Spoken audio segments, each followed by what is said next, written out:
اهلا بيك يا برج العذراء في قناة جينيس هات تاروت. النهاردة هنشوف رسائل الملايكة ليك ايه. خلينا نشوف عايزين يقولوا لك ايه النهاردة او دلوقتي في الوقت الحالي.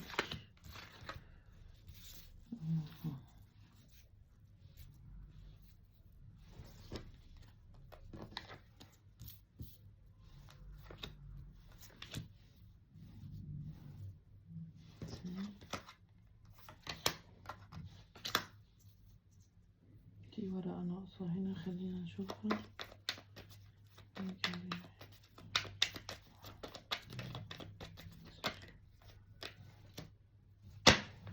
ماشي. طيب يا برج العذراء،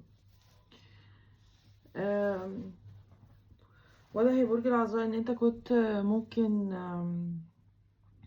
بتعدي بمشكلة أو نزاع، أو ممكن يكون قضية أو كده على فلوسك أو على مال أو على حاجة تخصك، حاجة تبع الأسرة عندك أو العيلة أو كده، أو في نزاعات بسبب عندك في العيلة بسبب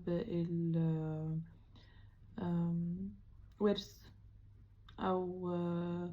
أو نزاعات بسبب التراديشنز أو اسمها ايه، العادات يعني بتاعت الفاميلي بتاعتك.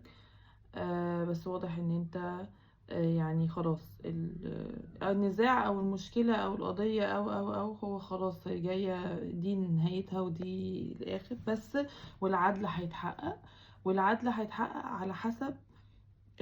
على حسب انت واخد اي سايد.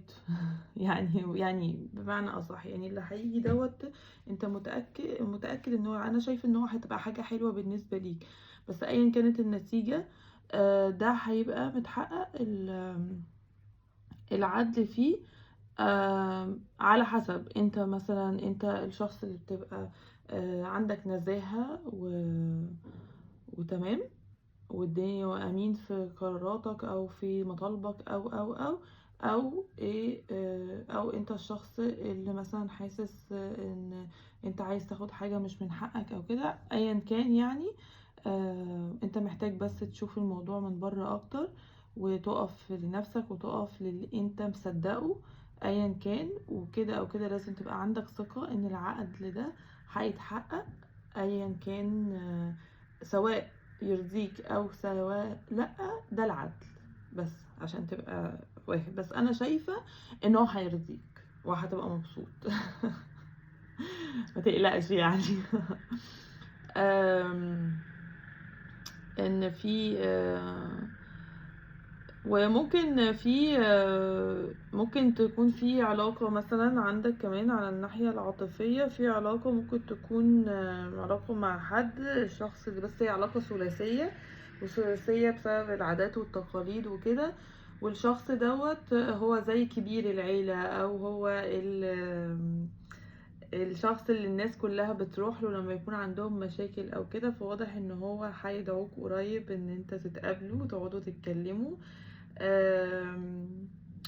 بس انا حاسه ان نتيجه الكلام دوت ممكن يكون تحس انك مقيد شويه، هيديك اوبشنز قليله. عايز معاك بدايه جديده بس بشروط. بس انا شايفه ان انت هتبقى مبسوط بالشروط، يعني مش هتبقى متضايق منها، وانت بتحب الشخص ده جدا وهو شكله بيحبك اوي. بس بس انتوا محتاجين، بس عشان ده يتحقق يبقى فيه توازن في العلاقة. التوازن ده مش هيجي غير بالكلام اللطيف، بان احنا نقابل بعض في النص كده، ولا شروطه ولا شروطي، احنا نلاقي حل وسط. آم، دي اكتر حاجة طلعالي عندك. فانت هتحقق حلمك وهتوصل للي انت عايزه. بالنسبة للحياة العاطفية، الشخص ده هيجي، ممكن يتأخر شوية بس هو هيجي.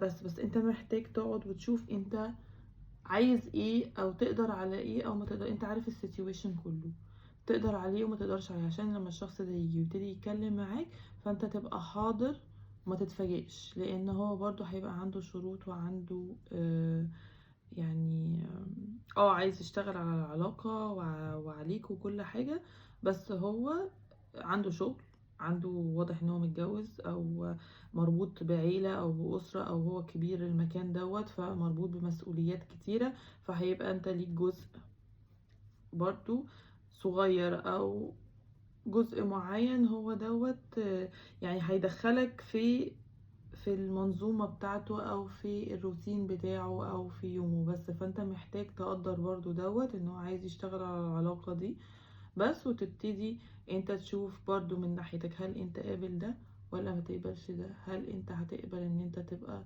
جزء.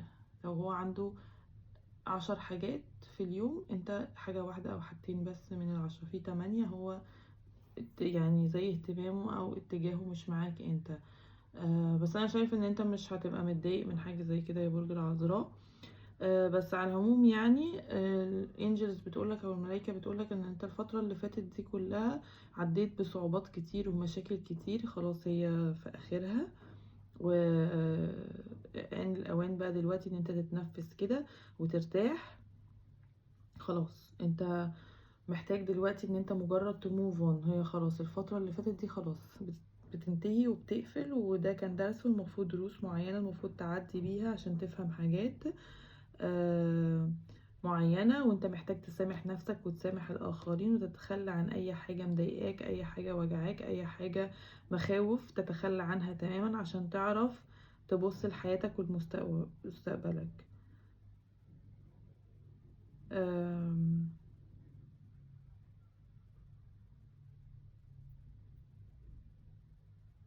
بس وتعرف قوتك، لانه واضح ان انت الدرس بتاعك الفترة اللي فاتت دي ان انت متبقاش معتمد على حد، عندك addictions معينة وعندك codependency معين، انك معتمد او addicted بحاجة معينة، ان انا يعني مدمن ان انا لازم ابقى في فكرة معينة في دماغي هي دي، ولو ما حصلتش خلاص. مثلا لازم يبقى معايا فلوس عشان احس بامان، لازم يبقى مثلا متجوز عشان ابقى انا تمام وعندي امان. لا، هو كانت الفترة اللي فاتت دي كلها جت عشان تفهم قوتك كويس جدا، وتفهم انت محتاج ايه، وتفهم ان مفيش اي حاجة ماتيريال مادية هي دي اللي هتحقق لك الامان، وان انت محتاج تبقى مكتمل بنفسك ومن جواك.